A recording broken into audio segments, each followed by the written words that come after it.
11h30 à l'heure.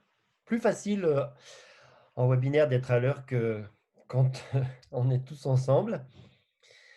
Quentin, c'est tout bon pour toi, j'imagine? Quentin, c'est notre partenaire, Eral, qu'on remercie, hein, qui est derrière le petit logo Association nationale des CESU, qui nous permet de réaliser ce webinaire. Donc j'imagine qu'il est, là derrière. Donc dernière partie, de cette, matinée, qui passe finalement très, très vite. Eh bien, on va parler de vous, on va parler, de nous, des CESU.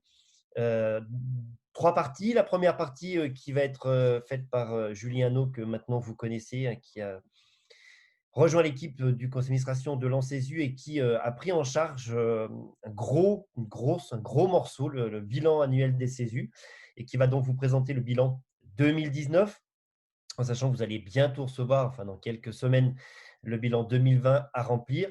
Je rappelle juste, avant que tu prennes la parole, Julien, que c'est une mission que nous a donnée le ministère de la Santé, hein. Au tout début, ces bilans étaient envoyés aux ARS et remontés au ministère, et nous avons été missionnés depuis 4 ans par le ministère de la Santé pour pouvoir, réaliser ces bilans qui sont fondamentaux pour nous, hein, puisque ça permet de refléter au mieux, notre activité, et donc c'est vraiment, quelque chose de très important là, sur laquelle il faut que vous puissiez, passer un peu de temps toutes les années pour nous faire remonter ça, mais je pense que Julien va en parler.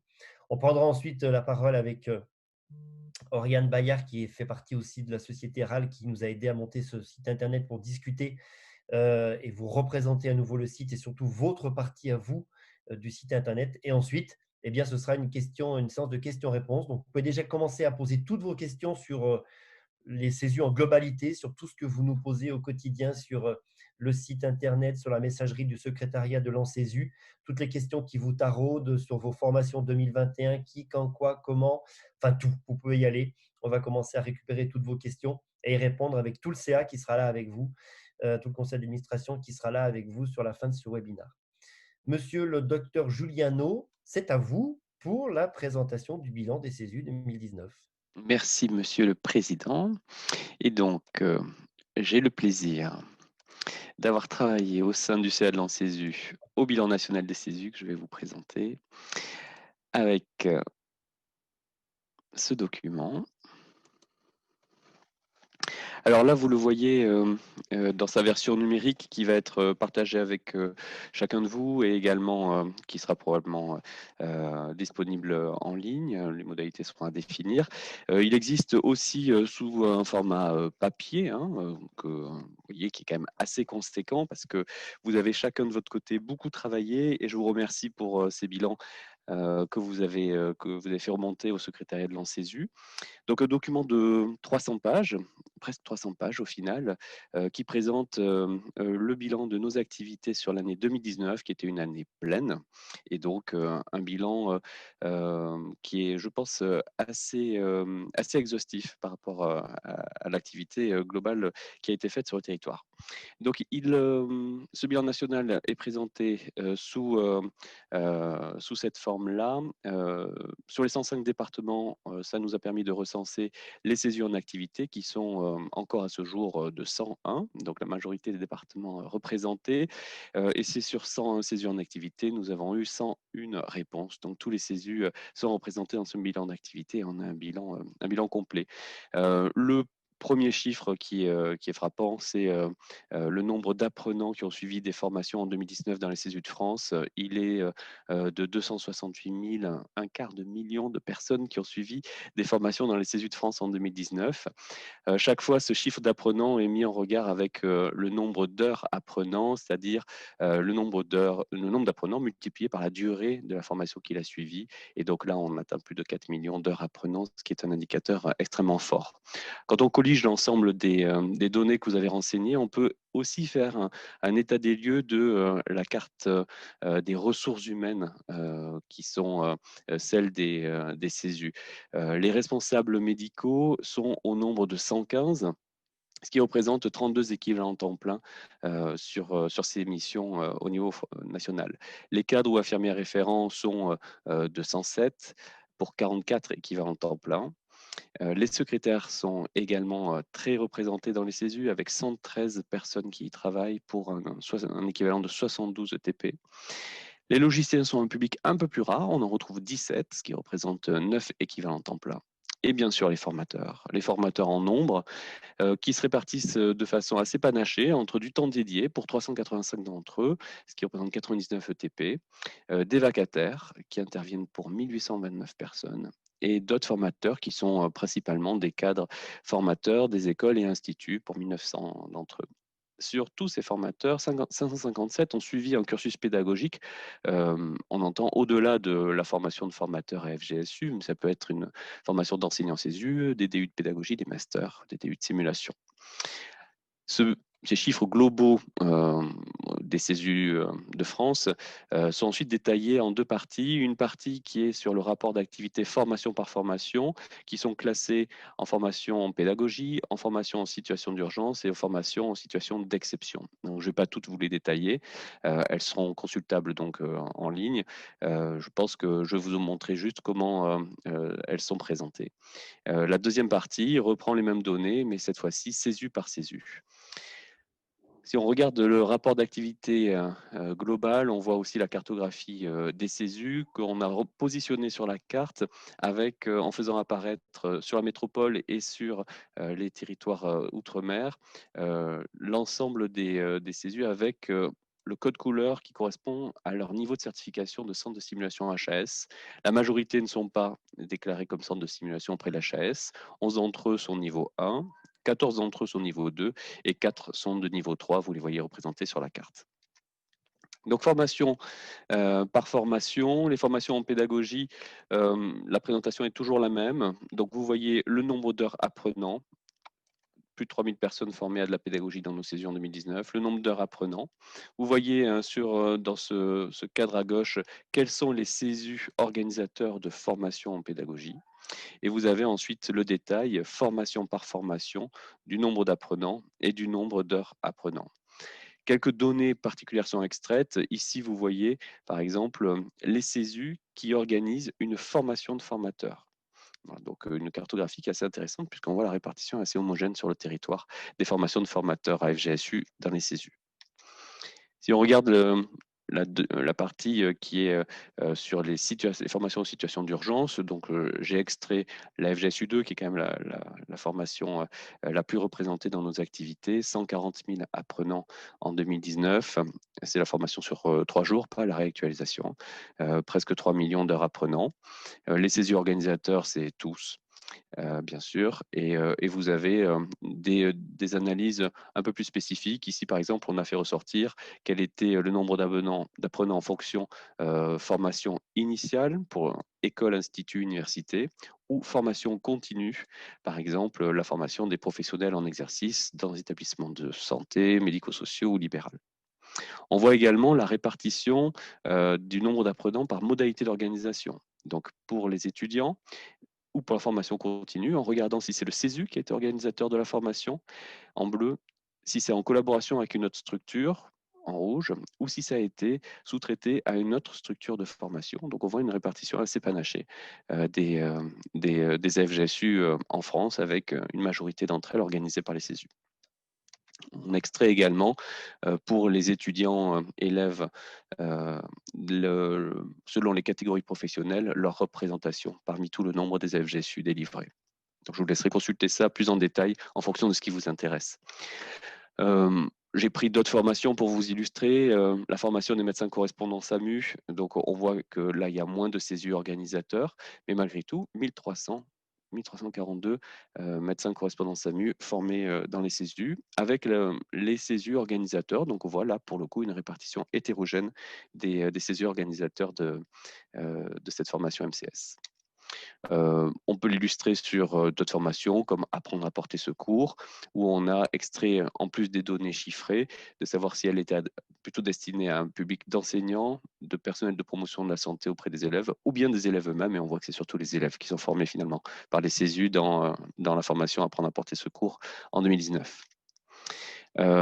D'autres formations qui sont soit celles qui sont réglementées, où on présente le nombre d'heures apprenants et le nombre d'heures apprenants, mais également toutes les formations dont vous avez eu l'initiative et qui sont les formations non réglementées que vous avez construites et que vous faites vivre.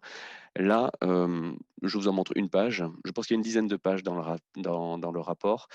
Donc, très difficile d'en extraire quelque chose parce qu'elles sont très variées, à la fois dans la durée et dans leur intitulé, mais c'est au moins le reflet de toute l'activité spontanée et des formations développées par les CESU. Les formations situation sanitaire exceptionnelle, on voit également la FGSU spécialisée dans ses modules 1, 2, 3 et la réactualisation de ces modules, organisés par une bonne majorité de CESU. C'est une donnée quand même très intéressante. 11 800 professionnels formés au SSE en 2019, avec une répartition telle que vous la lisez entre les différents modules. On a fait apparaître déjà sur 2019 les annexes 3 à 11, puisque l'arrêté 2019 date de juillet, mais on voit encore, même si ça a commencé, ces attestations-là, on voit un nombre inférieur. Les années suivantes seront plus le reflet du nombre réel de ces annexes. Et donc on voit que certaines annexes ont débuté plus mollement. L'annexe 10 et 11, qui sont les risques épidémiologiques, ont finalement été peu utilisés, alors que les annexes qui parlent des risques NRC ou des formations en lien avec les AMAVI et la prise en charge damage control sont déjà très représentées, donc là au deuxième semestre 2019. La deuxième partie présente le rapport d'activité CESU par CESU. Donc là, je ne vous les présente pas pour qu'on regarde les chiffres, mais pour que vous compreniez comment le document est construit. Là, je prends l'exemple du CESU 01, puisque c'est le premier qui arrive dans la liste. On voit si ce CESU est un centre de simulation ou pas. On voit ses ressources humaines qu'il a déclarées. On voit le nombre d'apprenants et d'heures apprenants pour cette année-là. On a extrait les données de la FGSU1 et de la FGSU2, savoir si c'est fait par ce CESU ou s'il travaille en collaboration ou en sous-traitance. Et on voit également au niveau des AFGSU en situation sanitaire exceptionnelle, le nombre d'apprenants sur des formations des modules 1, 2, 3 ou des nouvelles annexes. La deuxième page pour chaque CESU, puisque chaque CESU est présenté sur 2 pages, représente toutes les formations qu'il organise avec le nombre d'apprenants et le nombre d'heures apprenants pour chaque CESU, pour chaque formation, pardon. Et enfin, le recours à la simulation dans les formations, donc dans la répartition avec ou sans simulation. Donc, on peut balayer plusieurs CESU. Là, je prends un autre exemple en Nouvelle-Aquitaine, où on va retrouver des chiffres différents, des formations différentes et d'autres qui sont assez reproductibles. Je prends un autre exemple d'un CESU universitaire où on va voir également d'autres ressources humaines, d'autres effectifs, d'autres formations. Et donc, c'est à la lecture de tous pour pouvoir aussi partager et mieux se connaître. Voilà les éléments qu'on voulait partager avec vous sur le, le bilan d'activité.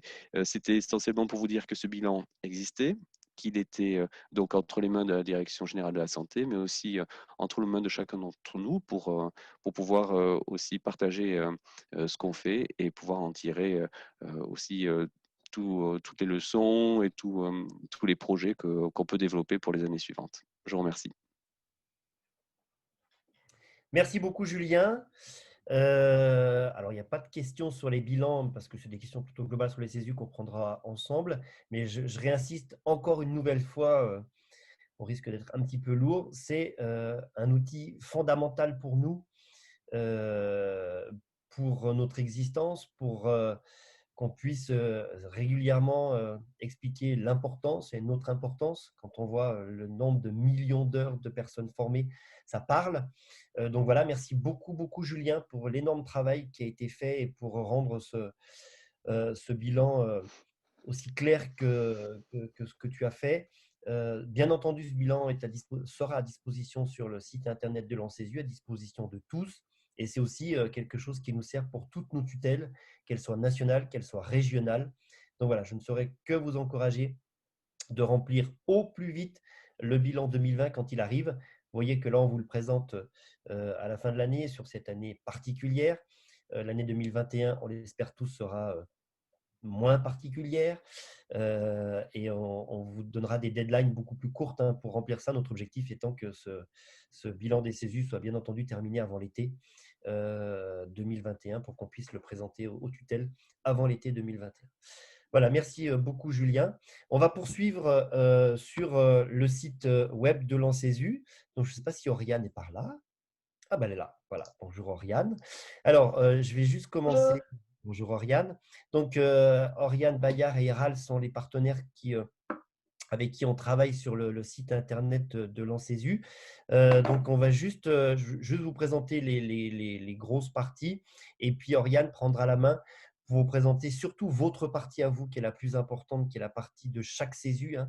Je rappelle que si on a fait ce site, enfin, si on a organisé ce site de cette façon, c'est pour vous, pour que chaque CESU ait son propre site internet.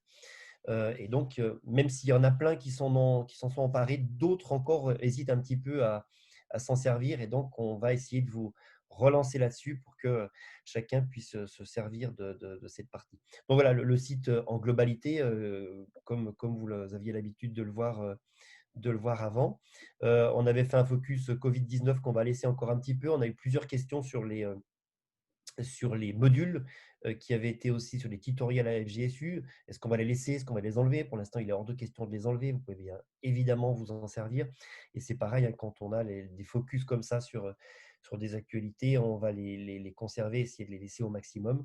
Donc voilà, donc cette page d'accueil qui vous permet un petit peu de suivre tout ce qu'on fait et des choses les plus importantes avec nos partenaires, hein, la SFMU, Coreb, dont on parlera à la fin du séminaire avec également un webinaire qui s'organise la semaine prochaine et qui n'ont jamais autant fait parler d'eux que depuis quelques mois et pour cause. La SFMC, la SFAR, la SRLF, bien entendu, la CIFEM, la Sofrasim, la SF2H, dont vous a parlé Céline tout à l'heure, et puis ce groupe de pédiatrie. Donc voilà, vous pouvez les retrouver ici et c'est en lien systématiquement sur leur site internet. Vous avez ensuite sur notre site la présentation de l'ANSESU, peu importe, hein, c'est un petit peu pour voir notre histoire, mais notamment ce qu'on vient de discuter avec Julien, les statistiques, c'est là où vous aurez eh bien, le bilan des CESU, si vous le voulez, sur cet onglet statistiques où vous pourrez avoir tout. Donc, on avait les synthèses des années précédentes et avec un bilan cette année. Vous savez, avant 2009, c'était par région. Après 2009, ça a été par synthèse nationale. Et donc, sur cette nouvelle façon de présenter le bilan, qu'on inclura très rapidement, mais on voulait vous le présenter pendant cette matinée avant de le mettre sur le site Internet. Les différentes actions de tout ce qui peut être fait à l'ANSESU, que ce soit des communications, des publications. C'est sur cette partie qu'on a les textes réglementaires. Et c'est aussi ici, dans le petit onglet Action, que vous avez à la fin Rencontre, qui nous balance qui nous transmet sur un autre site, qui est le nôtre site, qui est le site Rencontre en CESU, qui permet de colliger la totalité des congrès. Donc, vous avez ici les archives, par exemple, de tous les congrès. Et on débute en 2015 avec le congrès de Toulon. Vous avez ensuite la journée de Créteil, le congrès de Nantes, la journée de Chalon-sur-Saône, le congrès de Nancy. Et c'est aussi ici où on mettra le lien pour pouvoir revoir ce webinaire. Et c'est aussi ici qu'on aura le colloque de Bordeaux de 2021, la journée de Chambéry de 2022 dont on parlera tout à l'heure. Donc voilà, on revient sur notre site. Ensuite, vous avez eh bien, les deux derniers onglets, l'onglet formation et l'onglet votre CESU. L'onglet formation, où vous avez 3 classements, hein, en pédagogie, en situation d'urgence et des formations en situation d'exception. Et ensuite, eh bien, vous les avez doublement classés. Quand vous les rentrez, vous, dans votre partie, eh bien, elles viennent se classer ici. Et pour les gens qui viennent regarder, parce que je peux vous dire qu'il y a beaucoup de personnes qui viennent regarder le site de l'ANSESU et de plus en plus, eh bien, ils peuvent le rechercher par mots-clés. Si on met accouchement, bon, les dessous, c'est facile. Mais si, par exemple, on met accouchement ici, eh bien, on va nous proposer toutes les formations dans lesquelles il y a ce mot-clé et les CESU qui proposent cet accouchement en maternité, par exemple 21, 27, 40, 63, 74, 76, 80. Et il suffit de cliquer sur ce CESU pour retrouver la fiche descriptive, les tarifs, etc. du CESU qui propose cette formation. Donc voilà, donc c'est cette page qui est très, très, très, très, très regardée par les gens qui viennent voir ce site. Et puis ensuite, cette page Votre Césu, donc je le redis une énième fois, c'est vraiment pour que chaque Césu ait son propre site internet. Certains Césus en France déjà ont développé un site internet et on les félicite, mais ce n'était pas la possibilité de tout le monde. C'était compliqué pour certaines personnes d'avoir du temps ou d'avoir les moyens de créer son propre site. Et donc, c'est ce qu'on vous propose ici. C'est personnalisable. Il suffit ensuite, vous voyez dans le moteur de recherche ici en haut, le encesu.fr/votre Césu/ quand on va cliquer sur un Césu, prenons au hasard, allez, le 63, eh bien, on va arriver sur la page du 63. Voilà, qui a rempli, lui, son Césu, toutes ses formations. Vous avez aussi à la une, vous mettez ce que vous voulez à la une, vous pouvez mettre des vidéos. On a rajouté par exemple beaucoup de vidéos du Césu de Rouen qui sont sur la page de leur Césu. Ils ont fait un énorme travail de vidéos qui sont très très bien faites. Je vous invite à aller les voir. Eh bien, on les a mis dans la partie, on les a mis, Oriane les a mis dans la partie du Césu de Rouen. Et donc, c'est comme ça qu'il faut voir ce site. Faites vivre votre partie. Cette partie aussi est très importante avec vos coordonnées. Voilà, qui est-ce qu'on contacte, où est-ce qu'on les contacte, qui est le médecin responsable, responsable de l'encadrement, etc. etc. Donc voilà, donc c'est vraiment un outil qu'il faut vous approprier. C'est votre site internet pour votre Césu. Vous pouvez ensuite faire la pub de vos formations dans votre département via ce site si vous les avez bien mises en ligne. Et donc voilà, on compte sur vous pour pouvoir mettre le maximum de choses sur ce site. Et donc, je vais céder la parole à Oriane qui va eh bien, vous réexpliquer, parce qu'on a beaucoup de questionnements par rapport à ça. Deux choses très simples. Premièrement, comment mettre à jour vos coordonnées. Si par exemple, vous allez sur site et que vous allez sur votre Césu et que vous apercevez que ce n'est pas vous ou que les coordonnées sont erronées, eh bien, voilà comment les mettre. Elle va vous expliquer comment les mettre à jour. Et puis ensuite, une chose fondamentale, comment rentrer toutes vos formations. Oriane, merci d'être présente et c'est à toi. Très bien. Eh bien, je vais vous partager mon écran. Hop.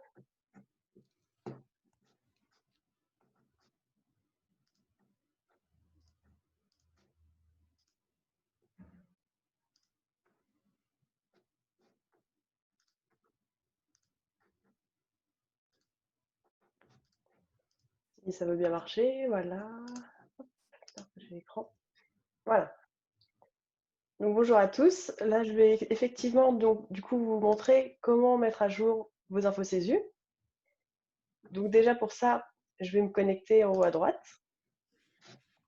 D'ailleurs, petit point, si jamais vous avez oublié votre mot de passe ou quoi que ce soit, n'hésitez pas à cliquer ici et comme ça à rentrer l'adresse mail du secrétariat Césu pour pouvoir changer le mot de passe. Donc là, je vais me connecter. Donc je suis connectée en tant que Césu 03.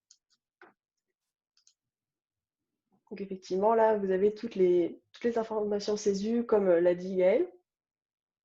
Donc au niveau du Césu 03, là, on voit tout n'est pas rentré encore. Mais vous pouvez modifier vos infos Césu ici. Et là, apparaissent toutes les infos à remplir. Donc là, par exemple, si vous avez le nom du médecin, vous pouvez remplacer le nom. Et n'oubliez pas de mettre à jour. Ensuite, donc, autre point, ce serait sur les formations. Si vous voulez rentrer des dates ou des sessions de formation, mettons par exemple pour accouchement hors maternité, le Césu 03 voudrait proposer des sessions de formation pour celle-là. Donc on va cliquer sur accouchement hors maternité et créer des sessions pour cette formation. Donc là, on voit effectivement le code Césu 03, le nom de la formation. On va pouvoir ici ajouter des dates. Donc par exemple, mettons hop, le 8 décembre. Et on peut ajouter plusieurs dates ou même les supprimer si besoin. Ici, vous avez une petite case à cocher si jamais vous n'avez pas de date définie, mais que les gens peuvent vous contacter pour en proposer. Par exemple, on va laisser cocher. Là, différentes informations à remplir. Donc, tout ce qui est lieu, formateur, tarif.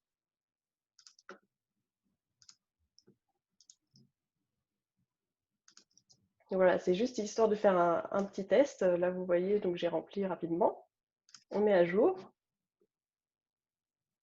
Et voilà, du coup, la formation est proposée par le CESU 03. Et si on revient sur la page des formations,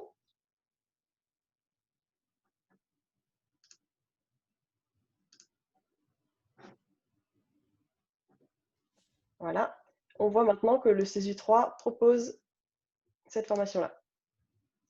Voilà, je vous remercie pour votre écoute. Et je vais repasser la parole à Gaëlle. Eh ben, merci beaucoup, Oriane. Donc, vous voyez que c'est rapide de pouvoir faire les choses. Donc, il faut vraiment en profiter à fond et on compte sur vous pour que en 2021, tous les CESU aient pu rentrer leur formation et en tout cas que ça puisse être vraiment un outil le plus utilisé possible pour vos CESU et pour vous aider, vous, dans ces organisations. Merci beaucoup, Ariane. Bonne journée. Et puis, vous allez avoir tout Bonne doucement journée. apparaître eh bien, tous les membres du conseil d'administration de l'ANCESU. Juste Gaëlle, peut-être il y a une question là qui vient de tomber. Ah mince, Oriane est partie. Sur l'accès au formulaire pour adhérer à l'ANCESU qui semble poser problème. Bon, il faudra qu'on teste du coup. En haut à droite. Je peux le repartager, moi. Tac, tac, tac. Où c'est qu'il est? Il est là, le site. Hop. Eh bien, vous avez en haut à droite, là, alors, on voit, enfin, moi, je ne le vois pas parce que c'est ici adhérer ou se connecter. Et vous avez la possibilité d'adhérer tout simplement à l'ANCESU ici. Chose importante, les numéros d'adhésion de l'ancien site ne sont plus valables. Alors, je pense que ça a beaucoup posé de questionnements. Ah bah, rien n'est revenu. Mais les mots de passe et les logins de l'ancien site n'ont pas été repris sur ce site-là. C'était pas possible parce qu'on a changé. Bref, donc voilà, il ne faut pas vous reloguer avec c'est logique si vos anciens mots de passe ou vos anciens logins ne fonctionnent pas, vous en recréez un et vous recréez quelque chose à zéro. Et puis on peut déjà vous annoncer là, puisqu'on parle d'adhésion, que en 2021, il sera à nouveau possible d'adhérer par CESU avec des modalités qu'on a définies au conseil d'administration et qu'on vous fera partager le plus vite possible. Il n'y avait que des adhésions individuelles qui étaient possibles. Ça a été des demandes de nombreux d'entre vous. Il y a de nombreuses années, les adhésions collectives étaient possibles. On les avait annulées pour différentes raisons. Mais là, au vu de la forte demande, on va reprendre ça et on vous fera partager ça rapidement. Une autre question, Gaëlle. Comment fait-on pour rentrer des formations qui n'existent pas, des actions qui n'existent pas encore, hein? C'est-à-dire que je pense quand ça ne rentre pas dans les cases, en fait. Alors, deux solutions. La première, c'est de trouver dans une case qui correspond à peu près. Parce que, un exemple tout bête, hein, accouchement hors maternité, accouchement normal hors maternité, accouchement eutocique à l'extérieur, accouchement. Voilà. Tout ça, eh ben, il faut retrouver pour éviter d'avoir 25 000 formations différentes. Donc, ça rentre dans accouchement hors maternité. Si ensuite, vous avez une formation que vous faites et où il n'y a pas du tout de choses qui ressemblent, à ce moment-là, vous nous faites une petite demande sur le formulaire de contact qui est sur le site aussi. Et puis, avec Oriane, on crée cet onglet supplémentaire et vous pouvez ensuite rentrer vos formations. Il y a une autre façon, autrement, Oriane, de faire? On t'entend. C'est bien comme ça qu'on fait. Oui. Voilà, Voilà. oui, tu as tout expliqué, donc c'est bon. En fait, volontairement, hein, ce n'est pas une restriction, mais on n'a pas laissé ouvert le fait que chacun rentre son nom de formation. Autrement, vous avez l'exemple que je vous ai donné avec l'accouchement. Pour une même formation qui veut dire la même chose, on va avoir 7 titres et donc ensuite les gens ne s'y retrouvent pas. Donc c'est pour ça qu'on valide le titre et on rentre au maximum dans le titre de la formation qui est la formation ou qui ressemble au plus au titre de la formation que vous voulez donner. Voilà, c'était compliqué ça. Mais vous avez compris, hein. Très bien. Oui, pour les adhésions collectives, ce sera potentiellement qu'en 2022, puisqu'il faudra qu'on valide à l'AG qui sera à Bordeaux en 2021. Donc, ce sera plutôt pour 2022. Voilà. Très bien, Madame la secrétaire générale. Parfait. Merci beaucoup, Oriane. Donc, on va laisser apparaître toutes les personnes de l'ANCESU. Et puis, pour essayer de répondre à vos questions, alors j'essaie d'en écrire le maximum. Il y en a eu beaucoup là pendant que je parlais. Je n'ai pas tout écrit. J'espère que Céline ou les autres, vous l'avez fait.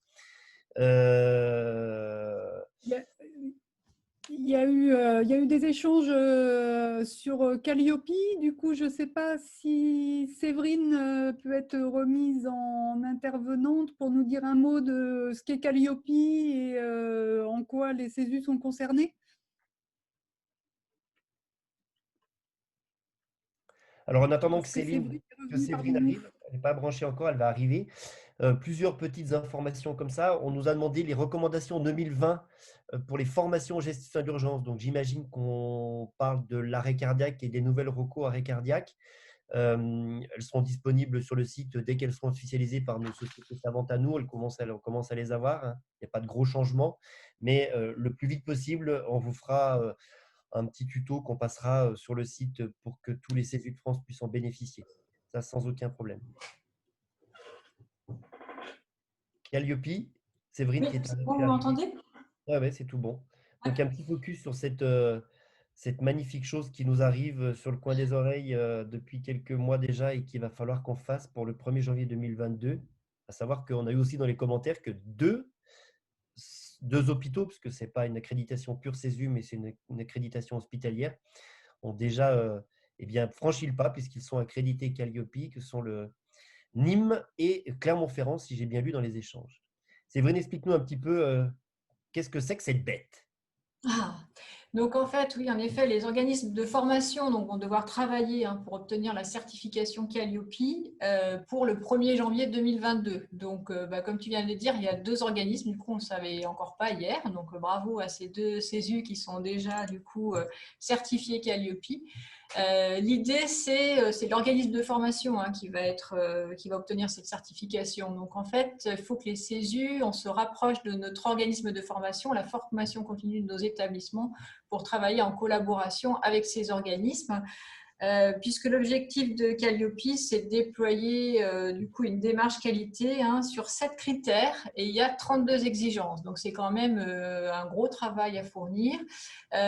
Pour vous aider en attendant un petit peu l'avancée des différents CESU et puis le positionnement de l'ANCESU dans tout ça, parce qu'on n'a encore pas eu le temps de réfléchir à un calendrier d'étapes. Il y a un référentiel national qualité qui est paru en 2019, qui est téléchargeable sur le site. On peut le trouver, guide référentiel qualité, dans lequel on retrouve du coup 7 critères, les 32 exigences et comment ça va se passer. Il faut relativiser en se disant que ce n'est pas le CESU tout seul qui va faire cette certification, mais il faut bien entendu travailler avec les organismes de formation continue de nos établissements respectifs. Peut-être les 7 critères de la certification sont l'information au public, un critère sur la conception des prestations, un critère sur la mise en œuvre de ces prestations et la maîtrise des moyens, un critère sur le développement des compétences et un critère sur l'environnement, tout ce qui est veille compétences, veille réglementaire, création d'un réseau de partenaires socio-économiques. Voilà, des mots comme ça qui ne veulent peut-être pas nous dire grand-chose. Donc, je vous invite à aller voir le guide référentiel pour avoir plus d'informations. Il est très complet. Et puis, bien entendu, de vous rapprocher de la formation continue. Voilà. Véronique, je ne sais pas si tu veux rajouter quelque chose. Je ne la vois pas encore apparaître. Si, ça y est. Non, tu as tout dit, c'est très bien. On peut leur envoyer le référentiel éventuellement à ceux ou le mettre sur le site de l'ANCESU. Vous pouvez nous faire un lien parce que comme ça c'est clair pour tout le monde. Datadoc Calliope. Oui, alors Datadoc est terminé, on fait le compte. Calliope était une certification qui est supérieure à Datadoc. Et pour pouvoir bénéficier de financement, il faudra être Calliope au 1er janvier 2022, comme l'a dit Séverine.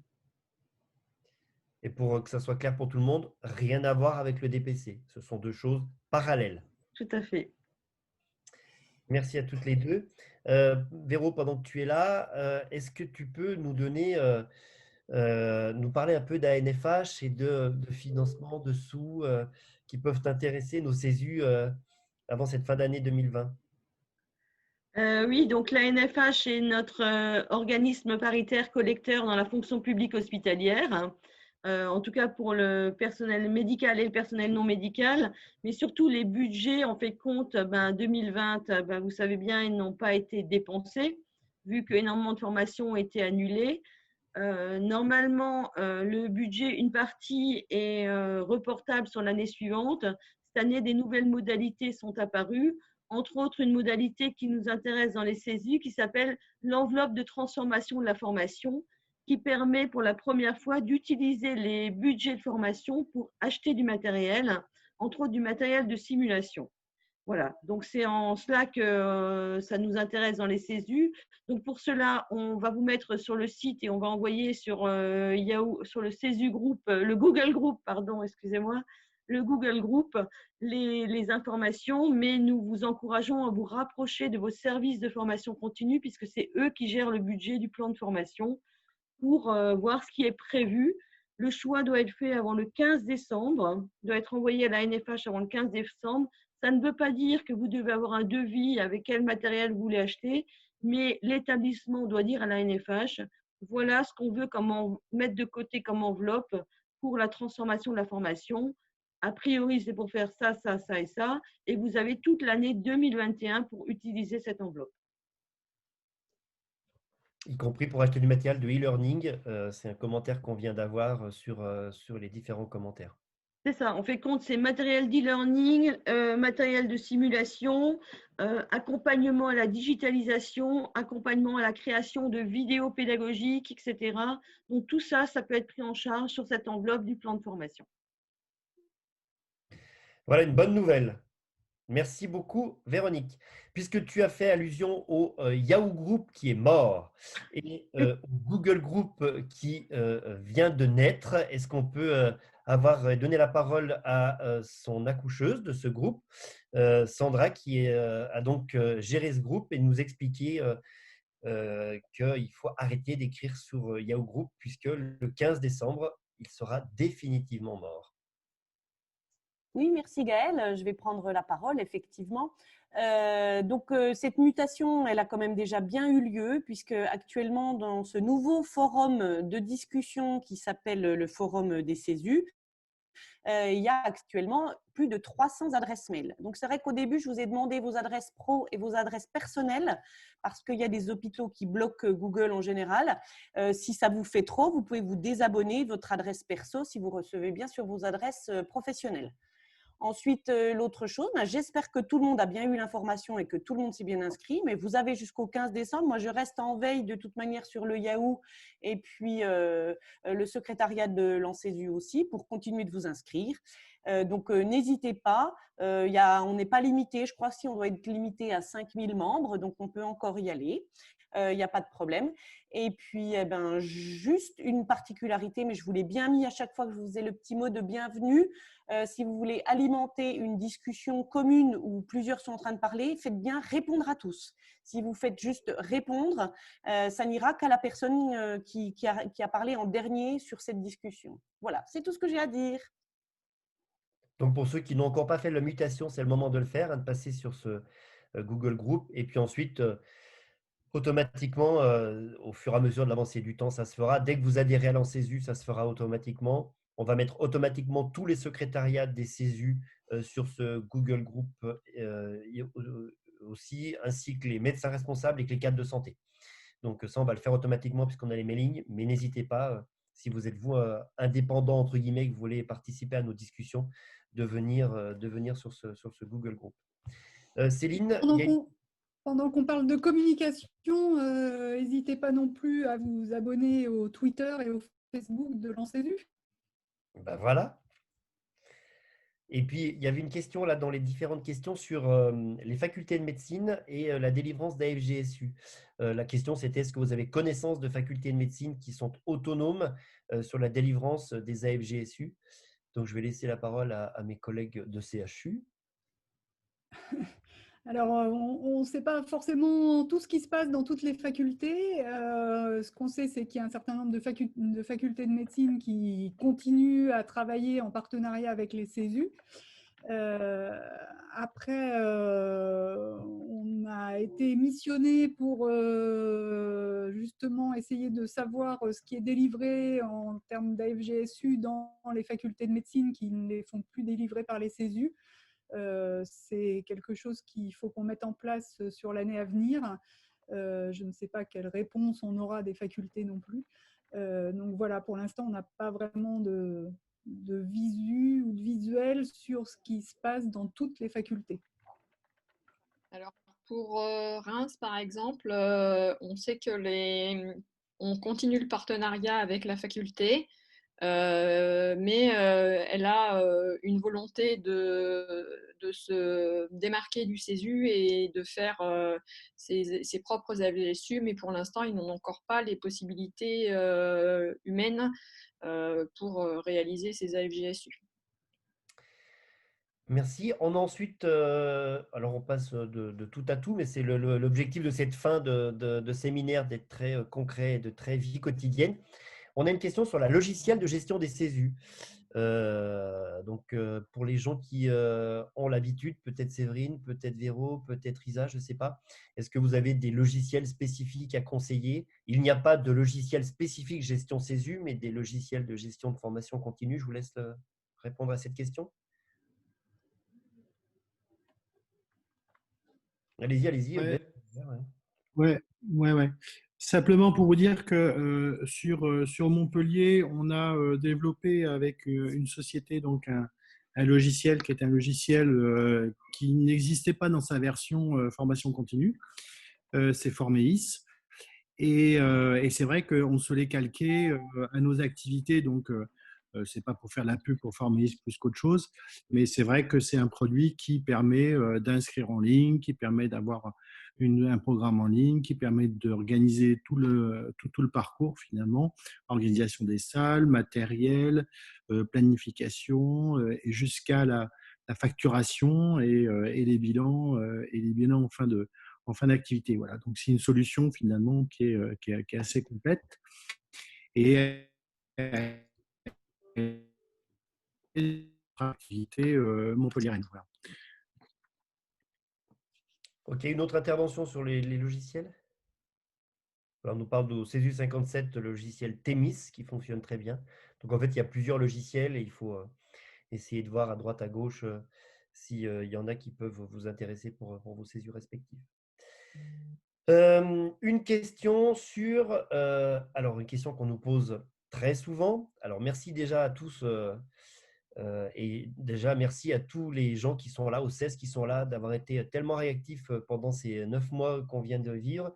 On a essayé le plus vite possible de vous faire des communiqués, d'être le plus clair possible dans les communiqués sur ces formations. On les arrête, on les reprend, les jauges, il y en a moins de 10, il y en a plus de 10, on fait pas. Donc voilà, ça n'a pas toujours été évident. Il fallait de temps en temps qu'on fasse des choix, même des choix médicaux. Quand de temps en temps on lit qu'un inconscient qui respire doit rester sur le dos, ça hérisse le poil. C'est une parenthèse. Il nous fallait rectifier ces choses. On nous pose souvent la question d'un communiqué pour la reprise des formations. Là, on a pris le parti et décidé hier en conseil d'administration qu'il n'y aurait pas de nouveaux communiqués, puisque les derniers qu'on a fait étaient plutôt clairs en disant qu'il était compliqué pour nous maintenant de faire des communiqués nationaux avec des organisations qui étaient très départementales sur cette seconde vague et sur la suite de cette seconde vague. Donc, il n'y a aucune interdiction d'arrêter la totalité des formations, bien au contraire. On avait restreint initialement sur ce communiqué du mois d'avril les formations avec les formations entre guillemets obligatoires. C'est toujours compliqué de mettre obligatoire, mais on conseillait bien entendu toutes les formations en lien avec la crise sanitaire, cette fameuse annexe 12, la prise en charge des patients Covid, la prise en charge de la détresse respiratoire, etc., de reprendre au plus vite les réactualisations d'AFGSU, parce qu'une seule journée de formation, donc moins de brassage de population, et ça évitait de prendre trop de retard dans les réactualisations d'AFGSU. Et tout comme la réouverture des magasins, tout comme la réouverture des restaurants au 20 janvier, eh bien, il va y avoir la réouverture de vos CESU tranquillement, avec la reprise tranquillement de toutes vos formations en fonction de l'état sanitaire de votre établissement, en fonction de ce que vous avez comme moyens humains dans vos CESU? Est-ce que vous avez récupéré tous vos formateurs? Est-ce que cette fameuse double compétence dont on parle toujours de je fais ce que j'enseigne et j'enseigne ce que je fais n'a jamais autant parlé d'elle, puisque comme on fait ce qu'on enseigne, eh bien, on vient nous prendre pour aller faire exactement ce qu'on enseigne dans les services de soins. Ils vont revenir. Donc, c'est vraiment une organisation qui sera départementale et qui sera dans vos CESU, mais tout est au vert. En tout cas, nous n'avons aucune interdiction nationale, si vous voulez savoir ça, pour stopper nos formations. Tout est au vert pour reprendre nos formations. Inutile de vous dire ici, dans le respect du protocole sanitaire, etc. Je pense que vous le savez par cœur. Mais on nous demande par exemple une jauge. Combien de personnes en formation? On ne peut pas répondre à cette question. Si vous avez une salle qui est petite, vous allez en prendre 5. Si vous avez une énorme salle, vous pouvez en prendre 40. Donc, c'est des choses qui sont dépendantes en fonction de vos organisations, mais aucun problème pour reprendre votre activité normale en fonction des décisions de votre établissement, de vos cellules de crise et de vos CESU pour reprendre vos activités normales. Je ne sais pas si d'autres personnes ont quelque chose à rajouter.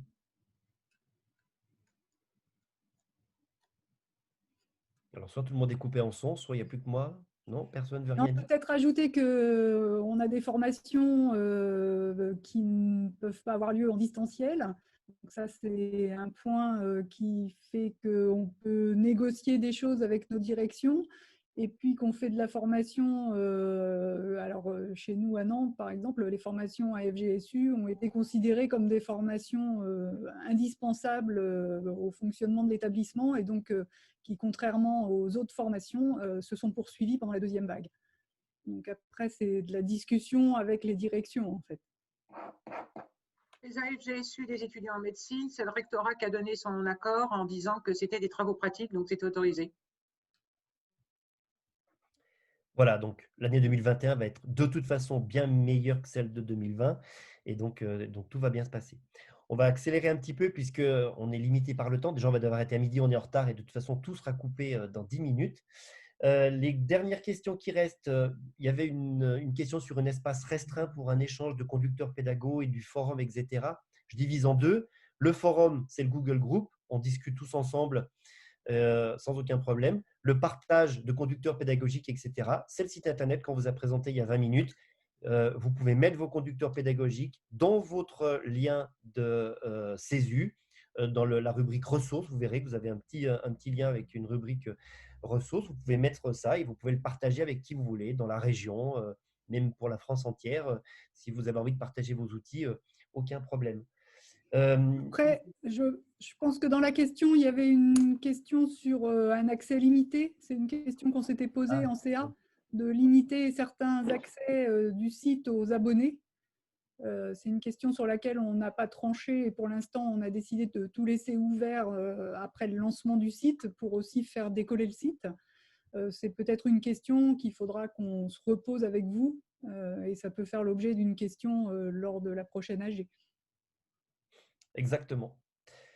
Une question sur les partenariats avec toutes les sociétés savantes qu'on a sur le site internet, tous nos partenaires, pour savoir s'il y avait quelque chose qui pouvait être fait avec eux pour que vous puissiez récupérer leurs documents sans avoir à payer très concrètement. On peut voir avec eux s'il y a une possibilité d'organiser ça. C'est quelque chose qu'on n'a pas fait pour l'instant, mais effectivement, on peut voir avec eux s'il y a une possibilité, en étant adhérent à l'ANSESU, d'avoir quelques ouvertures pour pouvoir avoir quelques documents sur nos partenaires. 35 € d'adhésion à l'ANSESU, plus d'une centaine d'euros sur nos partenaires. Vous imaginez le delta. Donc, on n'est pas très pour augmenter l'adhésion à l'ANSESU, mais peut-être que c'est une solution pour pouvoir avoir un peu plus d'ouverture de documents de la part de nos collègues. Mais on s'y penche et puis on essaie de vous répondre rapidement. Les CEFARM. Les CEFARM, quelle belle première année pour les CEFARM, bien secouée par la crise sanitaire aussi. La réponse, est-ce qu'il y aura une place pour les CEFARM sur notre site internet? 1000 fois oui. Il faut qu'on puisse vous rencontrer. Il y avait des réunions qui étaient prévues à Paris, qui ont tout été annulées. J'imagine qu'on va pouvoir se retrouver en 2021, les CEFARM, l'ANSESU, etc., pour pouvoir discuter de ça. Mais est-ce qu'une place peut vous être réservée sur notre site internet? Bien entendu, si c'est votre volonté, à vous, CEFARM, il n'y a aucun problème pour nous et on pourra organiser ces modalités tranquillement sur l'année 2021. quelques rendez-vous, Julien, où a lieu le congrès des CESU de 2021? Eh bien, le Sud-Ouest est ravi de vous accueillir. Donc, le Résu Nouvelle-Aquitaine et précisément la ville de Bordeaux sont ravis de vous accueillir dans 1 an exactement, puisque on a fixé il y a déjà pas mal de temps ce rendez-vous sur la dernière semaine de novembre. Donc, les 24, 25, 26 novembre 2021. Bloquez vos agendas, save the date. Vous allez recevoir ces informations par nos différents canaux, mais c'est Bordeaux qui accueillera le congrès euh, qui a lieu tous les 2 ans des CESU et on est ravis de vous retrouver à cette occasion. On est en train de vous préparer le programme et tous les à côté. Le CA y travaille d'arrache-pied et également l'ensemble des CESU de Nouvelle-Aquitaine qui participent au projet. Donc, le rendez-vous de 2021, c'est Bordeaux. Super. Un autre save the date. Aujourd'hui même, on aurait dû être à Chambéry. Ils avaient bien travaillé, ils avaient préparé plein de choses. Et donc, on a décidé, Séverine, tu peux nous dire où aura lieu la journée des enseignants CESU de 2022? Eh ben, elle aura bien lieu à Chambéry, donc je pense au manège, hein, comme on devait vous accueillir, et puis avec le programme du coup sur le thème de l'interprofessionnalité qui nous est très cher du coup aussi du 73 et OPSI. Donc voilà, pareil, on vous transmettra la date qui reste encore à définir précisément, mais on vous accueillera avec plaisir à Chambéry. Voilà. En tout cas, aujourd'hui, c'était l'opportunité aussi du coup, de faire un congrès virtuel, une première pour nous tous. Et puis, je pense que ça s'est bien passé et que c'était une super expérience à vivre en tant qu'orateur. Et puis, finalement, avec beaucoup de discussions aussi avec l'ensemble des CESU de France. Donc, voilà, on a su aussi s'adapter et c'est pas mal aussi. C'est le contexte, c'est comme ça. Mais merci à vous tous pour cette première et puis rendez-vous à Chambéry en 2022. Merci. Une autre save the date, mais beaucoup plus courte, puisque ça sera pour le 3 décembre 2020, donc la semaine prochaine. Catherine, Céline, et on va parler biologique. Donc le 3 décembre, rendez-vous à 14h30 pour un webinaire organisé par le COREB en partenariat avec l'ANCESU. On va vous faire suivre peut-être dans la journée, là, si on le reçoit, le lien pour s'inscrire. Ça sera un webinaire sur inscription, donc il faut penser à s'inscrire avant.